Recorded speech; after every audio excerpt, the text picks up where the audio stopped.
Hello guys, मैं जय मीणा स्वागत करता हूं एक बार फिर से आपके अपने YouTube channel study with AJ agro में। गाइस, अगर आप इस यूट्यूब चैनल पर नए हो तो चैनल को कर दीजिए सब्सक्राइब, साथ में पास के बेल आइकन को कर दीजिए प्रेस, जिससे मेरे द्वारा डाले जाने वाले नए वीडियोस के नोटिफिकेशन आपको टाइम टू टाइम मिलते रहे।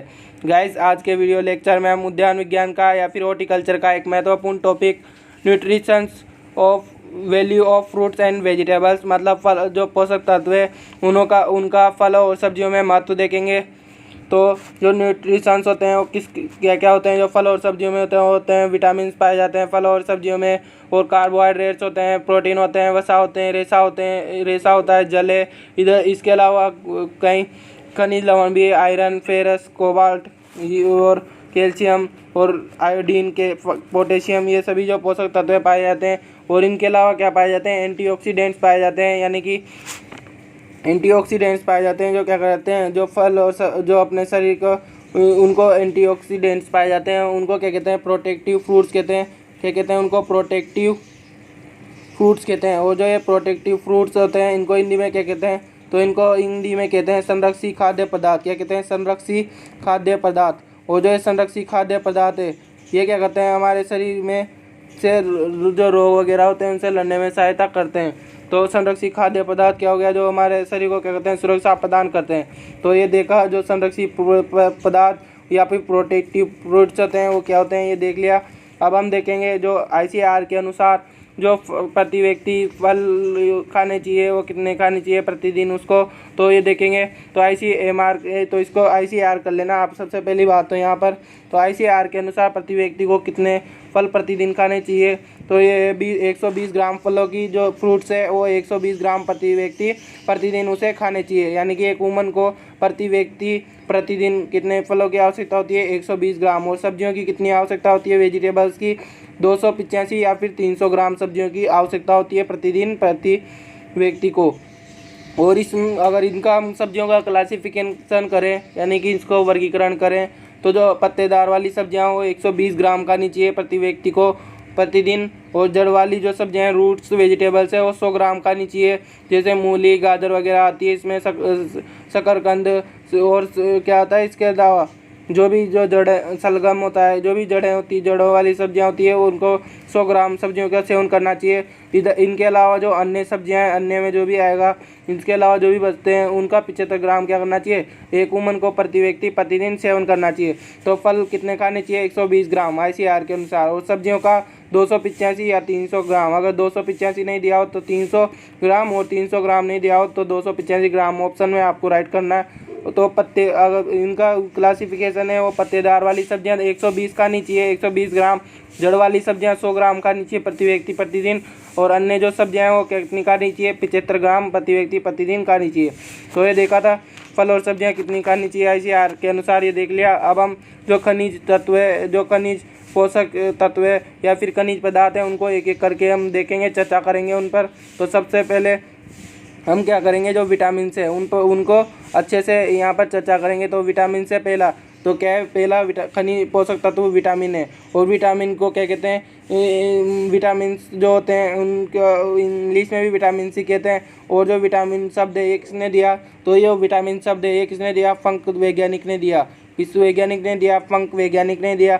और जो वसा में घुलनशील विटामिन है, इसको एक सिंपल सी ट्रिक है, आप उसके द्वारा याद रख सकते हो, कीड़ा के द्वारा। इसको जो ADE इसको उल्टा कर लेना, कीड़ा शब्द बन जाएगा, उससे आप इसको याद रख सकते हो कीड़ा से, यानी कि वसा विलेय कीड़ा। और जल विलेय कौन से हो गए, भैंस, मतलब भैंस से आप याद रख सकते हो कि गई भैंस पानी में।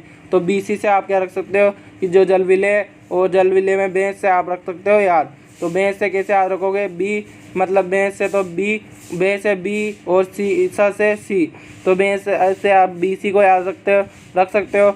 आपको केवल करना क्या है, जल विलेय को याद रखना है भैंस, और इसके अलावा आपको सब पता चल जाएगा कि वसा विलेय कौन से। तो BC को छोड़कर जो भी होंगे AKEDA या फिर ADE ये सभी क्या होंगे, वसा विलेय विटामिन होंगे।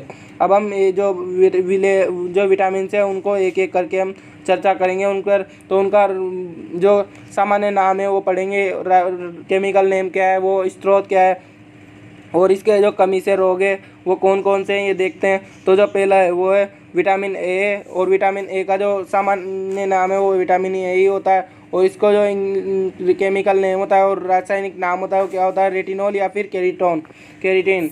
क्या होता है, रेटिनॉल या फिर केरोटीन होता है इसका जो केमिकल नेम है वो।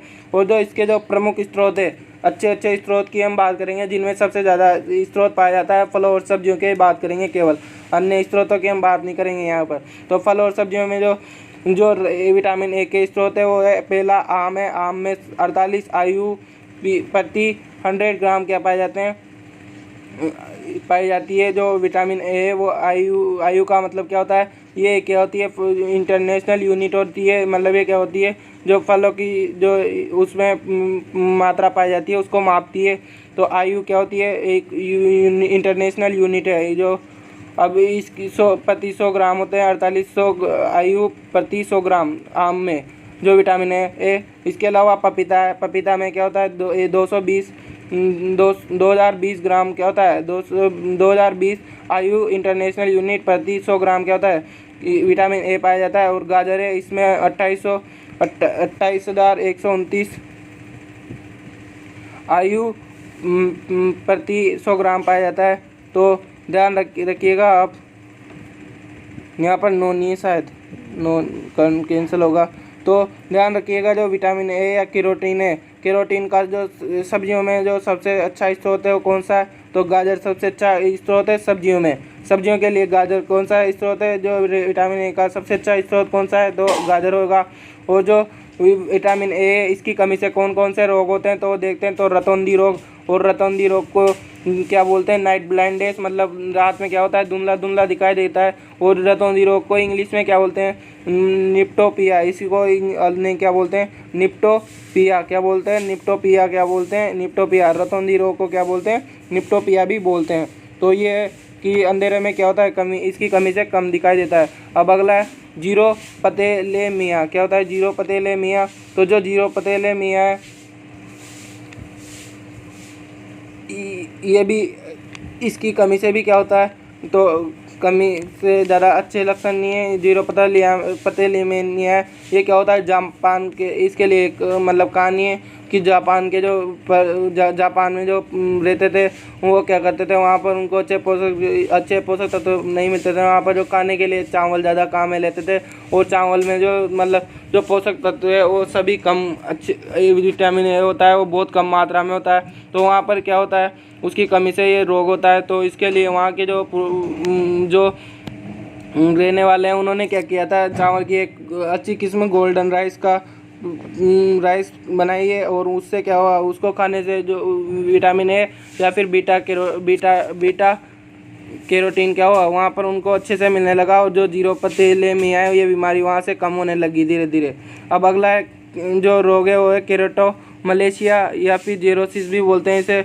और अगला है मोतियाबिंद, केराटोमलेशिया। और अगला है क्या है, अगला मोतियाबिंद में कम दिखाई देने लग जाता है ना। तो ये देख लिया आपने, जो विटामिन ए है वो देख लिया। तो विटामिन ए के अच्छे स्रोत आम, पपीता, गाजर। और कमी से होने वाले रोग रतौंधी, जीरोपथेलेमिया, केराटोमलेशिया और मोतियाबिंद। रासायनिक नाम क्या हो गया, रेटिनॉल या फिर केरोटीन, ये हो गया विटामिन ए।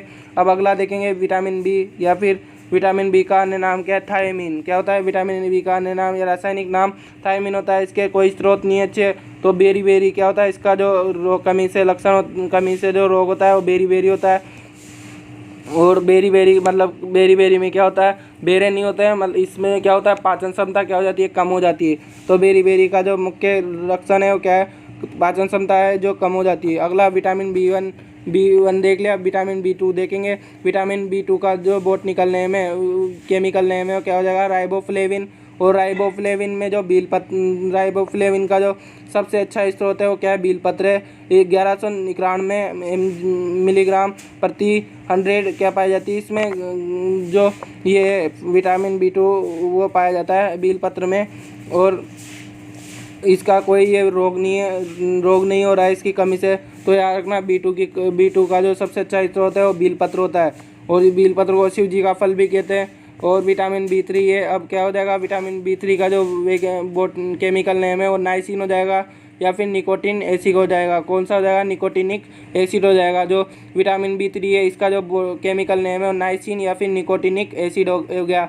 और इसके जो स्रोत है वो नहीं है। इसकी कमी से होने वाला एक महत्वपूर्ण रोग है पेलेग्रा यानी कि डायरिया हो जाता है, या ग्लोसिटीज़। क्या होता है? ग्लोसिटीज़ है मतलब जीभ क्या हो जाती है? सूख जाती है, और डायरिया हो जाता है मतलब हड्डियाँ वगैरह कमज़ोर पड़ जाती है। इसके अंदर मनुष्य सूखने लग जाता है, जो इंसान है वो कमज़ोर हो जाता है। जीभ क्या हो जाती है? काली पड़कर सूख जाती है पेलेग्रा रोग में। अब ये विटामिन B3 देख लिया, तो अब विटामिन B5 देखेंगे। विटामिन B5 और B3 को कैसे याद रखोगे? B5 में क्या है? पेंटा जो केमिस्ट्री में बोलते हैं, जो B5 है उसके लिए पेंटा शब्द काम में लिया जाता है। पेंटोथेनिक एसिड से आप याद रखना, पेंटा से याद रखना। पेंटोथेनिक एसिड क्या है? विटामिन B5 का नाम है। अब यहाँ से स्रोत और रोग नहीं है। अब आगे विटामिन B6 पायरिडोक्सिन, इसका बोटनिक केमिकल नेम है पायरिडोक्सिन। क्या हो गया? विटामिन B6 का जो केमिकल नेम है पायरिडोक्सिन। अब अगला है विटामिन B7, या इसको विटामिन H भी बोलते हैं या फिर बायोटीन भी बोलते हैं। विटामिन H किसे बोलते हैं पूछा जा सकता है, तो इसको बायोटीन भी कहते हैं। और विटामिन B7 जो है उसी को विटामिन BH बोलते हैं। अगला है विटामिन B9। क्या है अगला? Vitamin B9। और विटामिन B9 का जो केमिकल नेम है वो है फोलेट। क्या है? विटामिन B9 का केमिकल नेम फोलेट है। और विटामिन B12 जो है उसका जो केमिकल नेम है वो हो जाएगा कोबालेमिन हो जाएगा। जो विटामिन B12 है उसका जो बोटनिक केमिकल नेम है वो क्या हो जाएगा? कोबालेमिन। और जो इसके लिए स्रोत है वो क्या है? इंपॉर्टेंट स्रोत है इसके लीवर और किडनी। मतलब ये जो विटामिन है ये हरी पत्तेदार वाली सब्जियां वगैरह से नहीं मिलता है, तो इसके जो स्रोत है वो क्या हो जाएगा? लीवर और किडनी हो जाएगा। क्या हो जाएगा? लीवर और किडनी खाते हैं, उससे क्या होता है? जो विटामिन B12 है उसकी पूर्ति हमारे शरीर में हो जाती है, और इसकी कमी से होने वाला एक महत्वपूर्ण रोग है पर्नीशियम एनीमिया। पर्नीशियम एनीमिया क्या है? इसकी कमी से होने वाला एक महत्वपूर्ण रोग है। तो याद रखना आप कि जो विटामिन B1 है, एक बार रिवीजन कर लेते हैं। विटामिन B1 का केमिकल नेम थायमिन, और इसकी कमी से होने वाला रोग बेरी। विटामिन B2 इसका जो केमिकल नेम है राइबोफ्लेविन। इंपॉर्टेंट जो स्रोत था वो बिलपत्र 1191 mg प्रति 100 ग्राम पाया जाता है। और जो B3 है वो नाइसिन या निकोटिनिक एसिड है।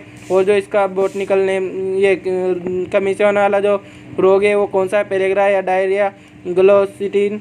और जो विटामिन C है, विटामिन B5 है वो पेंटाथेनिक एसिड है। और जो विटामिन 6 है वो पायरिडोक्सिन। और जो विटामिन B7 है बायोटीन या फिर विटामिन H भी बोलते हैं इसे। विटामिन B9 को फोलेट बोलते हैं। और विटामिन B12 इम्पोर्टेंट है, पूछा जा सकता है, पिछले साल पूछ लिया गया है। तो कोबालेमिन है लीवर और किडनी इसके स्रोत है। और पर्नीशियम एनीमिया इसकी कमी से होने वाला एक इम्पोर्टेंट रोग है। अब ये विटामिन B2 हम देख चुके हैं, विटामिन B देख चुके हैं। अब विटामिन C पर हम चर्चा करेंगे। तो विटामिन C है जो इसका केमिकल नेम है वो क्या हो जाएगा? Ascorbic acid. क्या हो जाएगा? एस्कॉर्बिक एसिड इसका जो केमिकल नेम है वो याद हो जाएगा। और जो हो जाएगा नाम केमिकल नेम एस्कॉर्बिक एसिड हो जाएगा। और जो इसके जो महत्वपूर्ण स्रोत है वो क्या है? Barbados cherry. क्या हो जाएगा? Barbados cherry. आपको बारबेडोस चेरी का बोटनिकल नेम भी याद रख सकते हो, माल्पेगिया पिरुसिकोलिया। क्या हो जाएगा? इसका जो बोटनिकल नेम है मार्फेगिया ओ या पिरुसिफोलिया। क्या हो जाएगा? माल्पेगिया पिरुसिफोलिया। और जो ये बारबेडोस चेरी है इसमें कितने मिलीग्राम प्रति 100 ग्राम पाया जाता है? ये तो 1000 से 4000 मिलीग्राम प्रति 100 ग्राम क्या पाया जाता है? विटामिन C पाया जाता है इसमें। और जो इसके अलावा जो दूसरे स्रोत है आंवला है। आंवले को क्या बोलते हैं? और इंडियन गुसबेरी भी बोलते हैं। और 600 से 600 ग्राम क्या पाया जाता है इसमें? 600 मिलीग्राम क्या पाया जाता है? प्रति 100 ग्राम पाया जाता है जो विटामिन C होता है। इसके अलावा अमरूद यानी कि गवावा, इसमें 299 ग्राम पाया जाता है जो विटामिन C है। और इसके अलावा जो है अगला विटामिन B सबसे अच्छा स्रोत है, मतलब सी का विटामिन C का जो इसके अलावा स्रोत है वो है मिर्ची। 111 मिलीग्राम क्या पाई जाती है इसमें? विटामिन C पाया जाता है। तो आपसे पूछा जाए विटामिन C का या एस्कॉर्बिक एसिड का सब्जियों में सबसे अच्छा स्रोत कौन सा है? तो मिर्ची है। इम्पोर्टेंट है, यहाँ से पूछा जाने की संभावना है। और जो इसकी कमी से, विटामिन C की कमी से जो रोग होता है वो होता है स्कर्वी। कौन सा रोग हो जाता है? स्कर्वी, मतलब हड्डियाँ वगैरह क्या हो जाती है? कमज़ोर हो जाती है। अगला क्यों अब जो है विटामिन D है, और विटामिन D का जो केमिकल नेम है वो क्या हो जाएगा? मतलब जो कि रासायनिक नाम है वो क्या हो जाएगा, कैल्सीफिरोल हो जाएगा। क्या हो जाएगा, कैल्सीफिरोल। और जो कैल्सीफिरोल है ये किससे प्राप्त होता है, सूर्य का जो प्रकाश है उसके द्वारा हमें क्या होता है, प्राप्त होता है। तो कैल्सीफिरोल है वो किससे प्राप्त होता है, सूर्य के प्रकाश से प्राप्त होता है। रिकेट्स क्या होता है, इसकी कमी से कौन से रोग होते हैं, तो सूर्य की कमी से, मतलब अगर मान लीजिए विटामिन डी है, अगर वो कमी होगी तो रिकेट्स और ओस्टिमलेशिया और पेजिन चेस्ट ये कमी हो जाती है। रिकेट्स में जो हड्डियाँ वगैरह है वो कमज़ोर हो जाती है। ओस्टिमोमेलेशिया में भी क्या होती है, हड्डियाँ वगैरह वो है कमज़ोर हो जाती है। और पेजिन चेस्ट में क्या होता है, जो छाती है वो कबूतर की तरह क्या हो जाती है, आगे से निकल आती है, मतलब जो छाती है वो कबूतर की तरह आगे से निकल आती है। अब अगला है विटामिन ई, जो है वो क्या है, तो विटामिन डी देख लिया। तो कैल्सीफिरोल है, इसके जो स्रोत है वो सूर्य का प्रकाश है। मतलब क्या होता है, सूर्य का प्रकाश को हम खा नहीं सकते, इसको कैसे प्राप्त कर सकते हैं, तो वह मतलब हमें क्या करना चाहिए, सुबह सुबह थोड़ी देर क्या करना चाहिए, सूर्य की रोशनी की तरफ मुँह करके हमें थोड़ा देर बैठना चाहिए। उससे हमें विटामिन डी प्राप्त होता है। इसकी कमी से रिकेट्स और ओस्टिमलेशिया और पेजिन चेस्ट क्या होते हैं, रोग होते हैं। अगला है विटामिन ई, यानी कि टोकोफिरोल है, जो इसका जो केमिकल नेम है विटामिन ई का टोकोफिरोल है। और जो विटामिन ई है ये क्या होता है, बंध्यता या फिर स्टेरिलिटी उत्पन्न करता है। मतलब जो टोकोफिरोल है इसकी कमी से बंध्यता या स्टेरिलिटी यानी कि बांझपन आ जाता है। और तो जो इसका प्रमुख स्रोत है बादाम है, मतलब प्रजनन क्षमता क्या हो जाती है, मनुष्यों में कमज़ोर हो जाती है विटामिन ई की कमी से। बंध्यता या स्टेरिलिटी कम हो जाती है, प्रजनन क्षमता कमज़ोर हो जाती है। और जो इसका प्रमुख स्रोत है बादाम खाना चाहिए, इससे क्या होता है, प्रजनन क्षमता में विकास होता है, बढ़ती है। और जो अगला है विटामिन के, और विटामिन के का जो बोटनिकल केमिकल नेम है वो क्या हो जाएगा, फाइलोक्विनोन। क्या हो जाएगा, फाइलोक्विनोन इसका केमिकल नेम हो जाएगा। और इसके जो स्रोत है वो क्या है, हरी पत्तेदार वाली सब्जियाँ। क्या हो जाएगा, हरी पत्तेदार सब्जियाँ। और रक्त का थक्का इसकी कमी से क्या होता है, जो अपने शरीर है उसमें नहीं बनता है, और रक्त क्या होता है, ब्लीडिंग बढ़ जाती है इससे। तो रक्त का थक्का नहीं बनता है, जिससे क्या होता है, जो मनुष्य है वो सूख जाता है, मतलब खून की कमी हो जाती है उसमें। तो ये विटामिन के है। अब इन सभी विटामिन को याद करने की आपको सिंपल सी एक ट्रिक बताता हूँ, तो याद रखना आप उस ट्रिक को। तो रथ पर एक ट्रॉफी, क्या, रथ पर एक टॉफ़ी, ये एक ट्रिक है। इससे आप सभी विटामिन के जो नेम है उसको याद रख सकते हो। तो र से क्या हो जाएगा, विटामिन ए है, उसका जो बोटनिकल नेम है वो क्या हो जाएगा, रेटिनोल हो जाएगा। कौन क्या हो जाएगा, जो विटामिन ए है उसका जो बोट केमिकल नेम हो जाएगा रेटिनोल हो जाएगा। अब दूसरा जो है वो क्या है, तो जो दूसरा है वो है। थ से क्या हो जाएगा, विटामिन B1 है, उसका जो बोटनिकल नेम है विटामिन बी है, उसका जो बोटनिकल है वो क्या हो जाएगा, थायमीन हो जाएगा। क्या हो जाएगा, थायमीन हो जाएगा। अब पर का कोई मीन्स नहीं है, यहाँ पर सेंटेंस बनाने के लिए ऐसे लिया गया है, तो पर का कोई मतलब नहीं है। ए से क्या होता है, ए से हो जाएगा एस्कोर्बिक अम्ल। क्या हो जाएगा, एस्कोर्बिक अम्ल, एस्कोर्बिक अम्ल, एसिड। और जो दूसरा है क से, वो विटामिन क से होता है, क्या हो जाएगा, विटामिन जो डी है, यानी कि जो विटामिन डी है उसका जो केमिकल नेम हो जाएगा वो क्या हो जाएगा, कैल्सीफिरोल हो जाएगा, कैल्सीफिरोल हो जाएगा। तो कैल्सीफिरोल हो गया। और टो से क्या हो जाएगा, कैल्सीफिरोल के अलावा टो से क्या हो जाएगा, तो टो से क्या हो जाएगा, देखते हैं। तो टॉफ़ी बचा था, तो टॉफ़ी से हम याद रखेंगे। तो टॉफ़ी से क्या हो जाएगा, टो से टोकोफिरोल हो जाएगा। जो विटामिन ई है उसका नाम क्या हो जाएगा, टोकोफिरोल।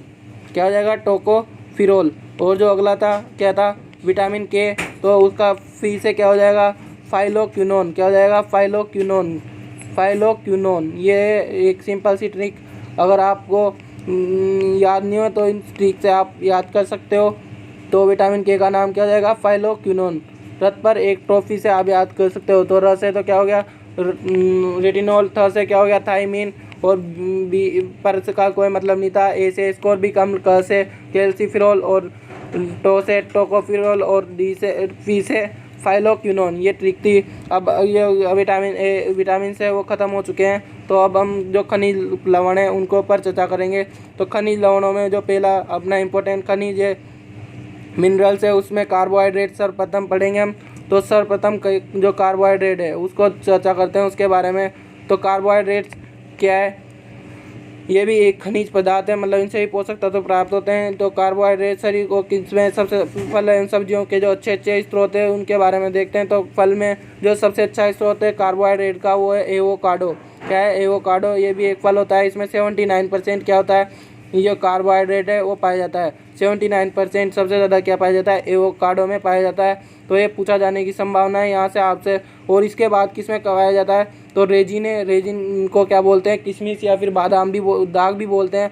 और जो दाग है उसमें कितने परसेंट कार्बोहाइड्रेट पाए जाते हैं, तो 78% पाया जाता है। कितना परसेंट, 78% क्या पाया जाता है, किशमिश में 78% पाया जाता है। और जो खजूर है यानी कि डेट पाम है, उसमें कितने परसेंट पाया जाता है, जो कार्बोहाइड्रेट है 67% क्या पाया जाता है, उसमें कार्बोहाइड्रेट पाया जाता है। इसके अलावा जो केला है, केला जो अपने भारत देश में सर्वाधिक होता है, उपज प्राप्त होती है इसकी। तो जो केला है इसको जो बनाना भी बोलते हैं। और जो इसका जो ये कार्बोहाइड्रेट पाया जाता है, इसमें कितना पाया जाता है, 27% तक कार्बोहाइड्रेट पाया जाता है। कितना परसेंट, 27% तक पाया जाता है कार्बोहाइड्रेट। तो याद रखना आप, सबसे अधिक इसमें पाया जाता है एवोकाडो, और सबसे कम जो सबसे कम है वो केले में पाया जा रहा है 27%।